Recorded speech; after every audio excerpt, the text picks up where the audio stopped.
خۆڵبارین هەر زیانی نییە، سوودیشی هەیە. چەند ڕۆژێکە شەپۆلێکی خۆڵبارین ڕووی لە ناوچەکانی کوردستان و عێراق کردووە. دەمەوە ئێوارەی ئەمڕۆژ چڕ بۆەوە و لە هەندێک شوێن چاوی نابینی. بەڵام ئەوەی جێی دڵخۆشیە بەیانی ئەم خۆڵبارینە نامێنێ و چەند سوودێکیشی هەیە. ئیقباڵ لەتیف شارەزای بواری ژینگە بە ئێمەی وت یەکێک لە گرنگترین سوودەکانی خۆڵبارین ئەوەیە کە تیشکە زیان بەخشەکان ناهێڵێت کە لە ڕێگای خۆرەوە ڕۆژانە دەگوازرێنەوە و لە سەرچاوی ئێمە دێن.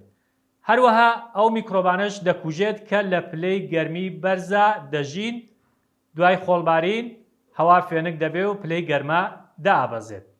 یەکێکی تر لە سوودەکانی خۆڵبارین ئەوەیە کە تۆی دار و درەختەکان دەگوازێتەوە و لە شوێنی تر دەیانڕوێنێت. هەروەها جوڵەی مێرووەکان پەت دەخات و هەندێکیشیان لەناو دەبات. جا ئەم هەواڵە جگەر لە سوودەکانی خۆڵبارین، هۆکارەکانی دروستبوونی خۆڵبارین و زیانەکانیشی تێدایە. حەزەکەم لە ماڵپەڕی 964 بە وردی بیخوێننەوە.